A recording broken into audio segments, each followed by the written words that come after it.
para nosotros dar curso a la primera edición de nuestro programa En Clave Global.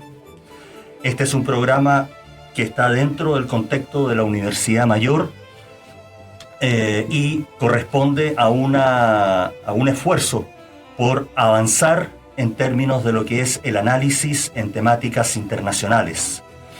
De hecho, lo interesante, lo importante es recalcar que ustedes, junto a nosotros, intentaremos recorrer, intentaremos reflexionar, intentaremos avanzar en lo que es precisamente el análisis correspondiente a los cambios que estamos experimentando.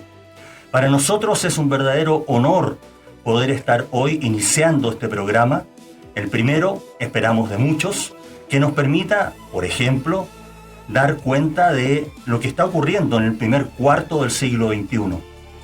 Dar cuenta también de lo que ocurrió en la segunda mitad del siglo XX, conectando los dos procesos y los dos períodos. Dar cuenta de hechos fundamentales en la política exterior de los países. Dar cuenta, por ejemplo, entre otras cuestiones, de materias relacionadas con seguridad global, con economía, con procesos políticos, con países que se están transformando desde países importantes a países hegemones, o de países hegemones a países que están volviendo a confrontarse con una, o con otras, mejor dicho, potencias en el mundo. Sin duda será un camino interesante para nosotros como profesores de la universidad, así como para ustedes, el público en general y nuestros estudiantes en particular. No quiero iniciar este primer capítulo, este primer programa, este primer podcast, sin agradecer a Cristian y Alexander, dos profesores de nuestra universidad, y que el primero de ellos, Cristian, es director del canal de la Universidad Mayor y Alexander, el productor del canal de la Universidad Mayor. Seguramente sin la ayuda y el trabajo de ellos sería muy poco probable que pudiéramos avanzar en este programa. Dicho aquello, y dentro del contexto de lo que acabo de explicar, una de las primeras grandes temáticas que tenemos hoy en el sistema internacional son precisamente los procesos migratorios o inmigratorios. De eso vamos a hablar hoy con un muy importante invitado. Su nombre es Byron Duhalde Valenzuela y tengo el honor de haber sido, si me permite él, cierto, reflexionar al respecto, haber sido su profesor en una instancia de maestría. Byron ha tenido una muy importante e interesante carrera. De hecho, es tan importante e interesante que me envió un breve currículum de 12 páginas. Voy a solo a mencionar algunas cosas de Byron. Él, en sus estudios de pregrado, es analista en políticas y asuntos internacionales, licenciado en estudios internacionales por la Universidad de Santiago de Chile. Actualmente está estudiando su doctorado en estudios sobre desarrollo, con una tesis titulada «Cambio o continuidad en la política migratoria chilena, un estudio del desarrollo institucional de la migración en Chile entre 2010 y 2023». Magíster en estudios internacionales, precisamente el lugar donde lo pude conocer, y algunos cursos de especialización, Power BI, análisis de datos estadísticos, y creo que lo más importante para nuestro programa de hoy, para nuestro podcast de hoy, es que sus líneas investigativas son migración, refugio y movilidad humana, política y políticas migratorias, instituciones y cambios institucionales. Ha recibido diferentes becas, gestión académica y hoy es director, ¿cierto? Byron, te doy la palabra para también recibir tu feedback. Director ejecutivo del Centro de Estudios Migratorios de la Universidad de Santiago de Chile. Ok, bienvenido y muchas gracias por haber aceptado mi invitación para esta primera aproximación de nuestro podcast. Dicho aquello, me gustaría plantearte la primera idea para que reflexionemos. ¿Cómo observas tú, cómo visualizas tú lo que hoy está ocurriendo en el mundo relacionado con los procesos migratorios e inmigratorios, así como la situación en Chile. Una mirada general, porque después tengo algunas preguntas en particular. Ya. Bueno, yo quiero destacar primero que a nivel global los procesos de movilidad estadísticamente han ido en incremento, y así también las causas que los producen. Yo creo que el principal desafío que tenemos para poder comprender la diversidad de los procesos de movilidad tiene que ver con las causas que los producen, en términos económicos, en términos políticos, sociales, y eso también ha complejizado el panorama para los estados poder dar respuesta. En un primer contexto tenemos dos grandes declaraciones, por decirlo de alguna forma. Está el Pacto Mundial Migratorio, el Pacto sobre Refugiados, que son los que dan las directrices para que los estados tomen determinadas medidas en temas de gestión de migración y refugio. Y aquí me voy a detener a hacer este alcance. Me voy a detener a hacer este alcance porque cuando hablamos de migración muchas veces dejamos de lado lo que es el refugio. Ok. Que son formas de movilidad distintas y que en los últimos años la literatura ha documentado cómo se ha producido una mixtura entre estos tipos de desplazamiento. En ese sentido, el Pacto por una Migración Ordenada, Segura y Regular ha establecido determinados ejes de acción, líneas temáticas, pero lamentablemente no es un pacto vinculante, a diferencia, por ejemplo, de la Convención de Ginebra sobre Refugiados, que sí establece diversos mecanismos que los estados tienen que implementar. Y en ese sentido se desarrollan a lo largo del mundo distintos procesos de carácter regional, algunos más amplios que otros, y América Latina, América del Sur en particular, en los últimos 10 años por lo menos se ha enfrentado a un proceso bastante complejo que tiene que ver con el éxodo venezolano, que ha escalado, por último detalle, a tal magnitud que uno de los desplazamientos más grandes de manera contemporánea. Ok, y en ese sentido, antes de entrar a las preguntas específicas, me gustaría ver si tú nos podrías hacer una conexión desde que nosotros intentamos que estos temas sean transversales para nuestros estudiantes. ¿Por qué crees tú que, por ejemplo, el tema de la migración o inmigración es importante para nuestros estudiantes saberlo, conocerlo, adquirirlo, reflexionar sobre ello, tanto, por ejemplo, para médicos, ingenieros, abogados, administradores, no sé, una multiplicidad de carreras que deberían estar expuestas a esta temática y que no siempre, ¿cierto?, se logra transmitir, porque son distintas áreas, se logra transmitir la importancia que tienen temáticas como esta. ¿Cuál es la universalidad de esta cuestión o de esta temática que trasunta transversalmente a todas las carreras? Resulta súper interesante lo que usted pregunta, profesor, porque de hecho, hay una asociación de centros de investigación en Europa que se llama IMISCO, que ellos tienen una página que se llama Research Hub, y ellos lo que hicieron hace un par de años, que lo han ido actualizando, es compilar todas las investigaciones de todas las áreas que se realizan en los temas de migración y desarrollaron una taxonomía de los estudios de migración, que da cuenta de la pluralidad del campo de investigación, donde diversas disciplinas se intersectan a través de las herramientas y los objetos de estudio los cuales estudian. Y en ese sentido es súper interesante porque la migración es un tema transversal que traspasa todas las dimensiones de la sociedad en términos políticos, sociales, culturales, económicos, y tiene múltiples impactos, donde hay un llamado a todas las disciplinas, tanto de las ciencias sociales, de las ciencias naturales, ciencias médicas, etcétera, las carreras en sí, en hacerse cargo del tema, indagar y poder aportar desde las diversas miradas.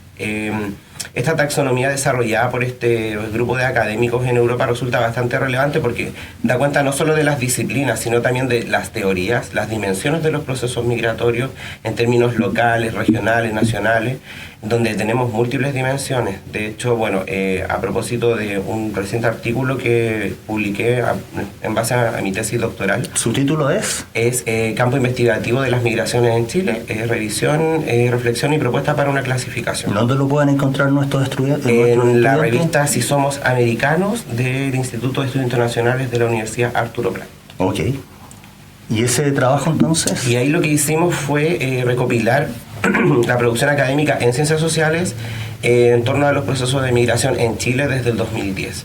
y ahí pudimos encontrar cómo hay una multiplicidad de temas a través de un análisis de las palabras claves de los artículos encontrados. Se pudo identificar distintos temas que están más desarrollados que otros, pero otros temas también emergentes. Un hallazgo principal, por ejemplo, el tema del género tiene bastante desarrollo, pero hay otros temas asociados a implementación de política, a temas de cuidado, por ejemplo, en psicología comunitaria, donde hay muy poca investigación. Entonces, en ese sentido, los procesos migratorios tienen un amplio abanico de temas y subtemas en los cuales las disciplinas pueden abordar distintos tópicos. Perfecto. Es decir, es algo que nosotros como profesores hemos estado discutiendo, que es importante esta diversidad de miradas y de aproximaciones, tanto profesionales como de académicas, ¿no? En el sentido estricto de la investigación. Dicho aquello, Byron, me gustaría plantearte un breve párrafo para luego iniciar una ronda de preguntas que obviamente con toda seguridad no las vamos a desarrollar todas, pero intentemos dar cuenta de varias de ellas. Dice, según la División de Población del Departamento de Asuntos Económicos y Sociales, DESA, en 2024, se estimó que el número de migrantes internacionales en todo el mundo era de casi 304 millones de personas. Cifra que casi se ha duplicado desde 1990. Los migrantes internacionales representan aproximadamente el 3.7% de la población mundial, 3.7%, en comparación con el 2.9% en 1990. Las mujeres migrantes constituían el 48% de los migrantes internacionales. Dicho esto, entonces, por ejemplo, desde esta perspectiva, ¿cómo defines el actual momento de los procesos migratorios regionales y mundiales? Yo creo que estamos en un proceso en el cual efectivamente desde 1990, que curiosamente coincide con la caída de esta división del mundo que nos tenía la Guerra Fría, con la apertura de distintos países, la apertura de los mercados, también las personas comienzan a circular de manera más masiva, pero eso también se condice con distintos procesos que se van dando en el mundo en torno a gobiernos autoritarios, crisis económicas, etc. El alcance de poder acceder a los vuelos, por ejemplo, que las personas antes no tenían. Todas esas pequeñas cosas que uno piensa que pueden ser un poco particulares inciden en el aumento de los procesos de movilidad. Hoy en día nos encontramos en procesos que han ido tomando rumbos, formas. Uno a principios de la década de 1990 y principios de los 2000 podía encontrar flujos de países del sur al norte, pero ahora los flujos no solamente son del sur al norte, son del sur al sur también y del norte al sur incluso. En América Latina, por ejemplo, y principalmente América del Sur, tenemos una migración de carácter circular, donde tenemos alrededor de entre 6 a 7 millones de personas de Venezuela que están circulando en la región. Entonces, en ese sentido, eso implica distintos desafíos y los procesos de movilidad no son fáciles y yo diría casi imposibles de predecir. En ese sentido, lo que los estados tienen que hacer es tomar medidas que prevean determinados escenarios, ¿ya? Pero los procesos de movilidad hoy en día adquieren distintas formas, distintos mecanismos y se han complejizado muchísimo. Y en ese sentido entonces toma importancia lo que en muchos textos hablan de la gobernanza migratoria. ¿En qué consiste la gobernanza migratoria? ¿Por qué es importante tener esa gobernanza? ¿De qué manera, cierto, las regiones, porque este proceso migratorio no es tan solo en Sudamérica o norte, América, sino que en el sudeste asiático, en el este asiático, en África, en Europa. Entonces, cuando yo leo el concepto gobernanza migratoria, inmediatamente se me ocurre una articulación, ¿cierto?, desde arriba que gobierne el proceso. ¿En qué consiste esta gobernanza migratoria? A nivel internacional, yo creo que más que articular el proceso, lo que se ha hecho es consensuar principios. ¿Ya? Porque si uno revisa, por ejemplo, qué es lo que han hecho diversos países, incluido Chile, en materia de migración, hemos adoptado principios de derechos humanos, principios de género, de protección de menores, pero la materialización de esos principios es el gran desafío. En términos de gobernanza migratoria a nivel internacional, se han desarrollado distintos foros, distintas declaraciones que establecen un piso que curiosamente choca con el principio de soberanía de los estados, porque los estados también tienen la capacidad de determinar quién ingresa y quién sale de su territorio. Y además, negociar estos acuerdos y estas visiones también implica en sí mismo una pérdida de soberanía y control sobre las políticas públicas internas frente a lo que el sistema determina en distintas materias, en este caso la materia migratoria. Claro, entonces cuando hablamos de gobernanza hablamos de no solamente de la gestión de la migración, sino en cómo se concibe, cuáles son los principios y cómo también se materializa a través de acuerdos, a través de políticas, ¿ya? Se ha empleado mucho el concepto de gobernanza migratoria regional, para dar cuenta de cómo los países hacen frente ante determinados flujos de movilidad. Y en ese sentido, en nuestra región por lo menos han llevado a cabo distintas instancias, como la Conferencia Suramericana sobre Migraciones, el proceso de Quito en respuesta a la crisis migratoria venezolana, en las cuales se han desarrollado algunos foros, instancias, han emanado documentos de acuerdo de los países, pero lo complejo es la materialización de esos principios y de esos acuerdos. Tú acabas de nombrar el proceso o crisis migratoria de Venezuela. ¿Tienes algún análisis que permita reflexionar al respecto y visualizar si este es un proceso que está en retirada, es un proceso que se mantiene? Yo sé que esto tiene una fuerte carga política, ¿no? Porque hay una autoridad que de alguna otra manera presiona en la dirección de que un número importante de venezolanos quiera salir o los deje salir. Sin evitar ese análisis, ¿cuál es tu mirada de lo que ocurre en Venezuela? Yo creo que lo que ocurre en Venezuela, independientemente de lo que uno pueda opinar del régimen de Maduro, que bueno, a mi juicio es una dictadura, independientemente de lo que uno pueda opinar, hay algo concreto que las personas están saliendo. Y las personas no están saliendo porque afuera hay un mejor trabajo, están saliendo porque en muchos casos hay gente que es perseguida, hay gente que no puede cubrir sus necesidades básicas, y eso ya genera determinados problemas para la población civil que los lleva a buscar otros espacios en otros países. Pero lo complejo es que yo creo que lo más difícil de ese proceso es la forma en la cual los países han definido el éxodo venezolano. Porque no hay una definición clara, concreta, con respuesta en términos humanitarios, por ejemplo.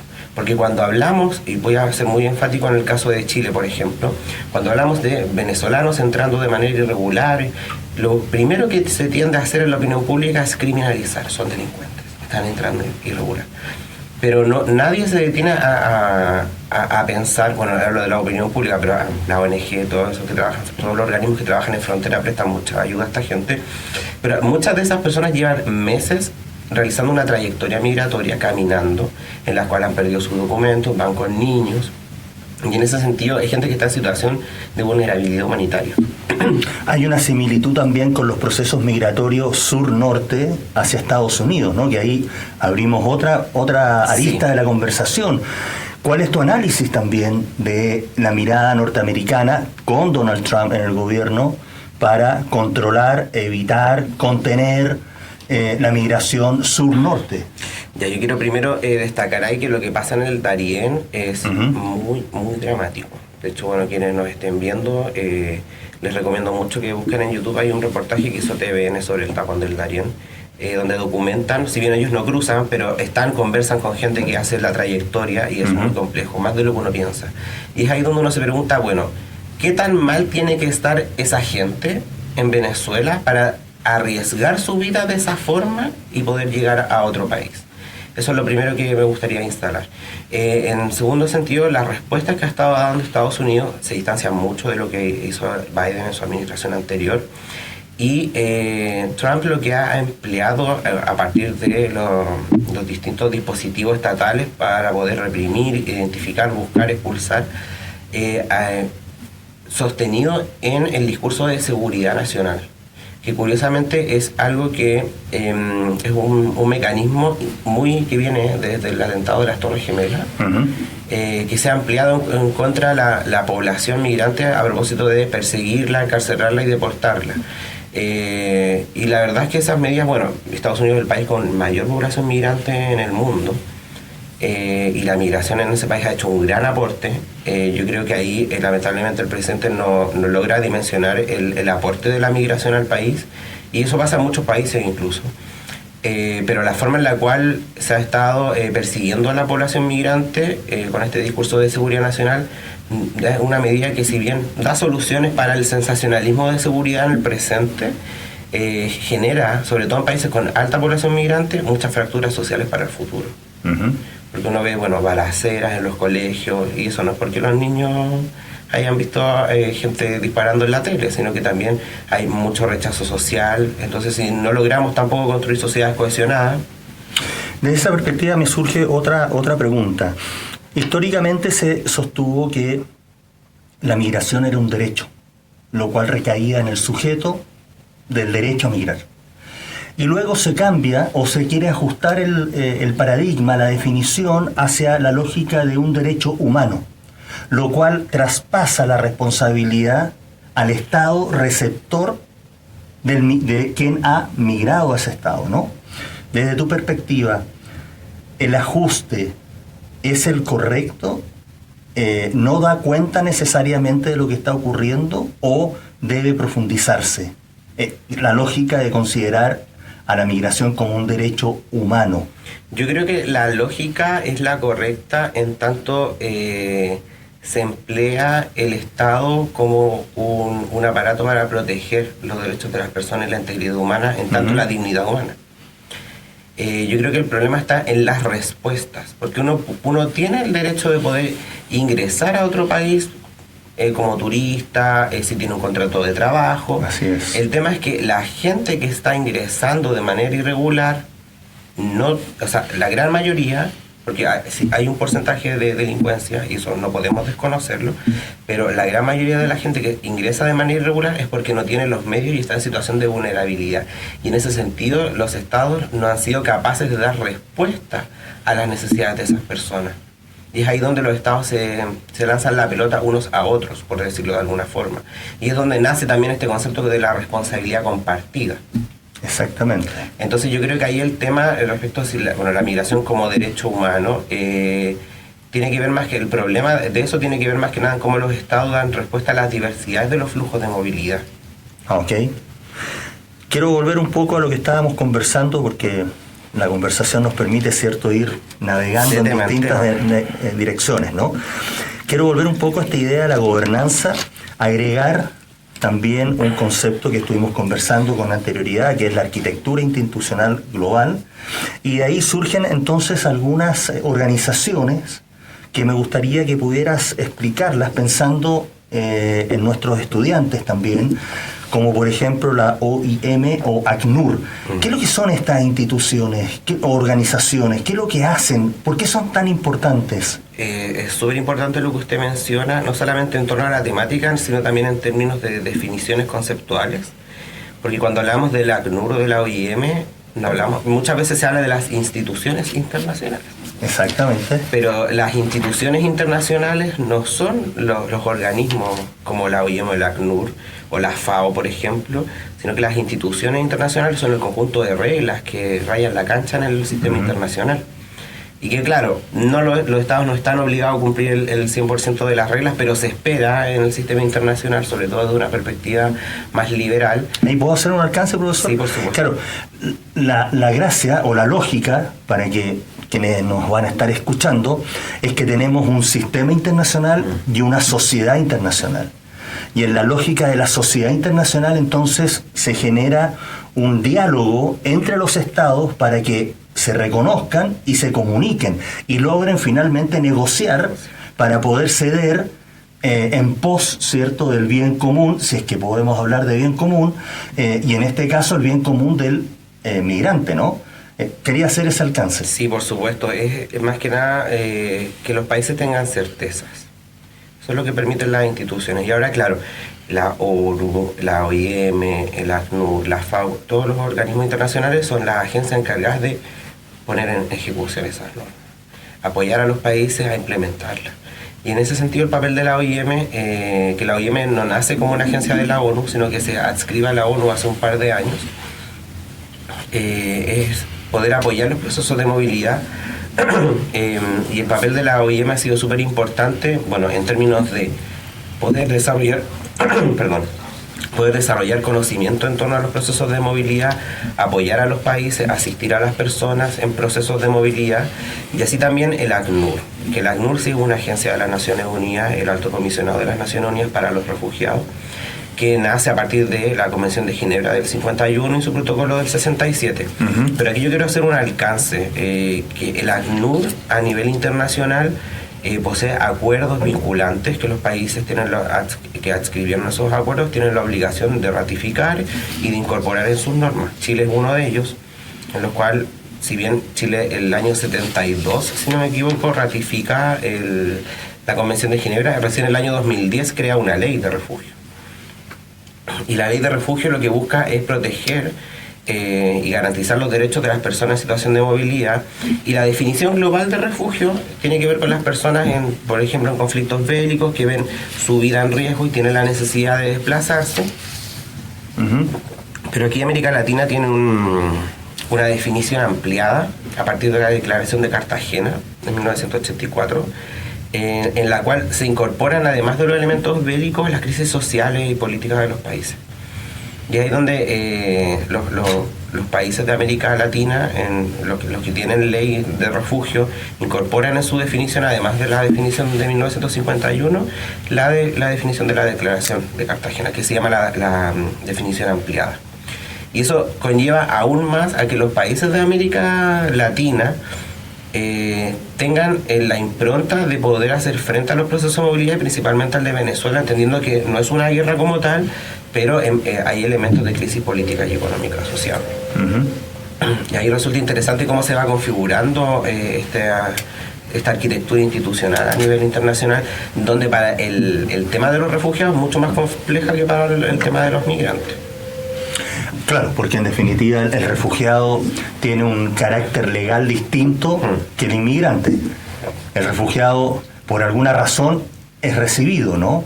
Y claro, hay un principio que es el principio de no devolución.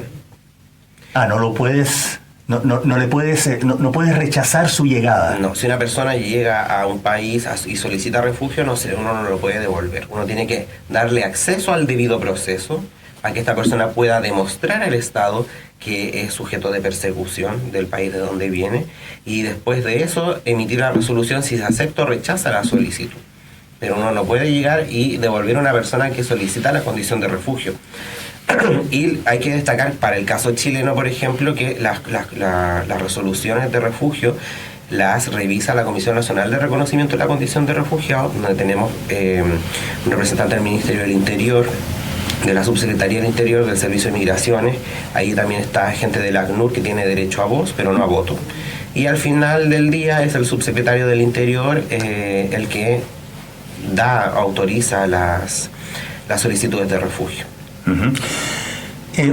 A mí me queda claro cuando tú dices, no podemos desconocer que hay un universo, desde mi perspectiva, muy pequeño, porque si no la situación sería incontrolable, pero efectivamente hay un universo que tiene una conducta que choca con lo que la sociedad entiende como proceso de inclusión, de asimilación, no de asimilación, perdón, de inclusión. Y en ese sentido, entonces, de alguna u otra manera, pasamos desde una posición más bien de acoger sin cuestionamiento a una lógica más crítica con respecto al proceso de inmigración en Chile. De rechazo.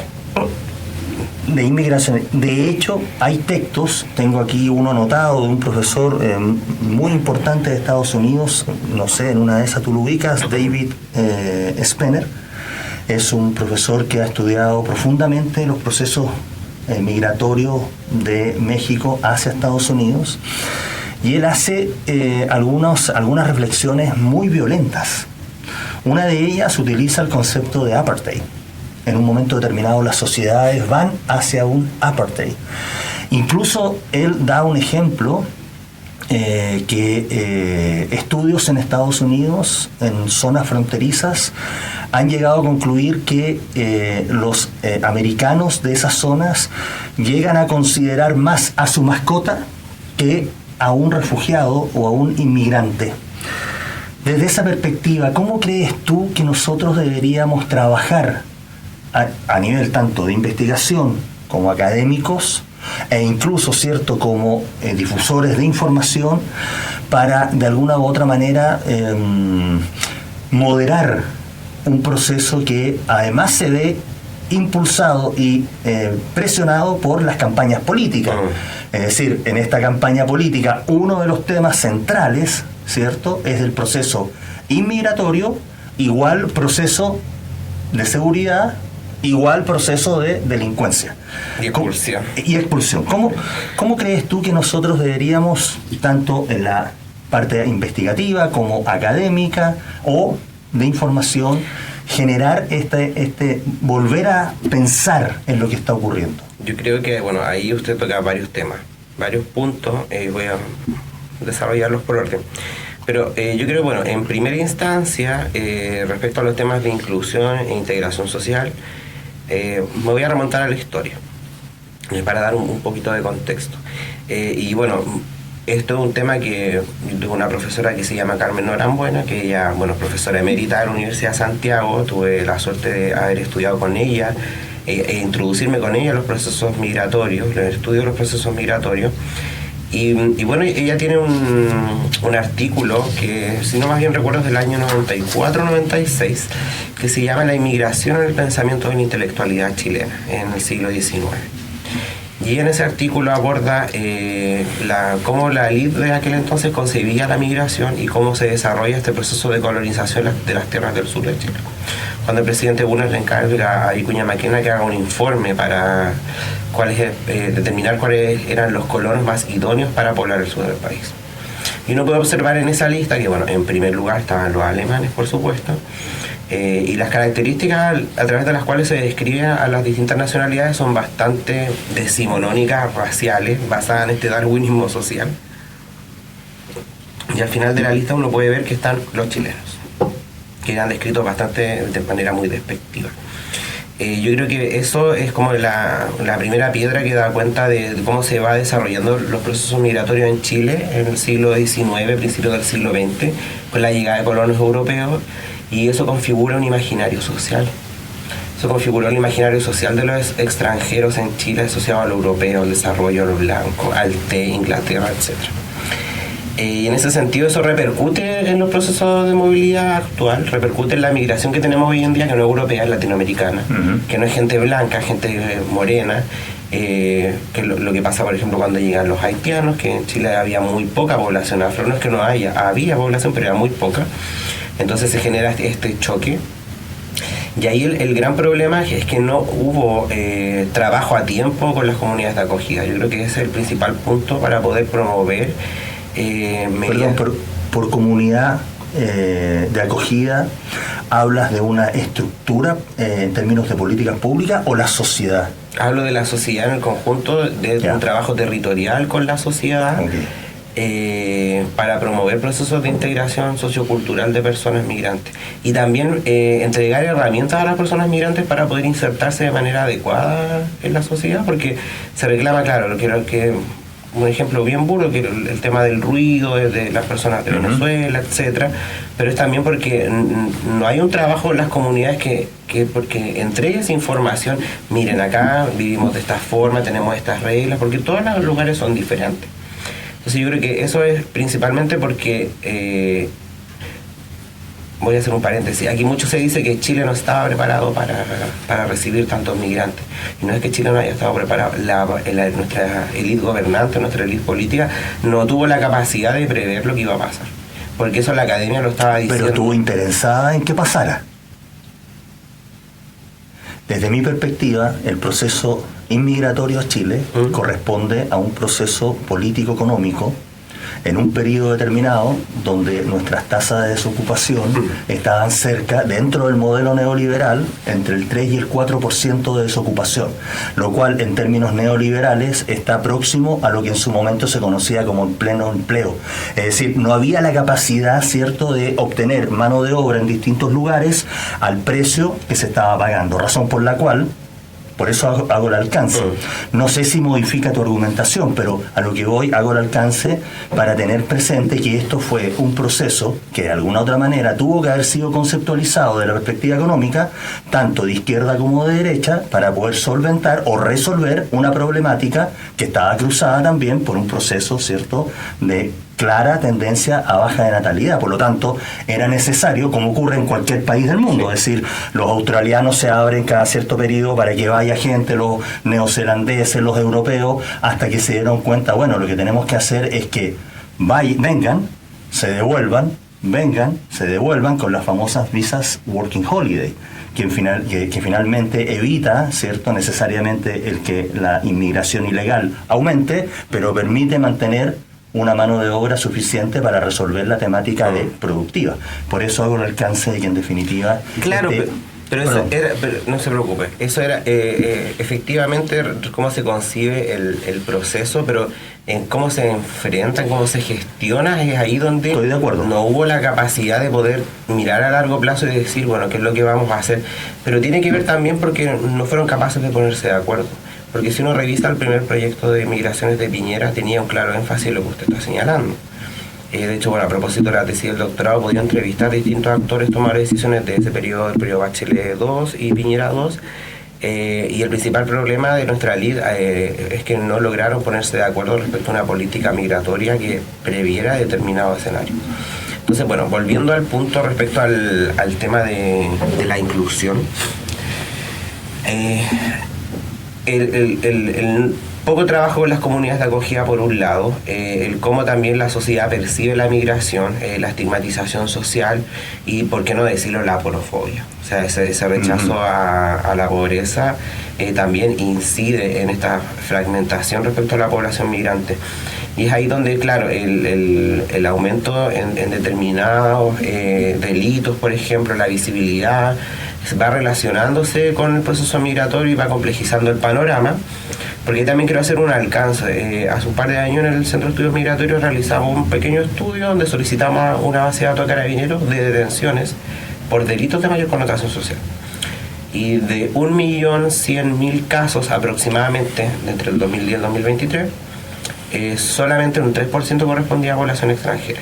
Ahora, si uno desagregaba los datos, veía como bien ahí desagregado, podía observar que, claro, entre 21 y 23 hubo un aumento de determinados delitos por parte de población migrante, asociado principalmente a crímenes con violencia, más que hurtos, por ejemplo, los cuales también tienen una mayor mediatización. Entonces uno a priori también puede establecer cierta relación entre mediatización de actos delictivos que son un poco más complejos, pero claro, no hay que desconocer el fenómeno delictual.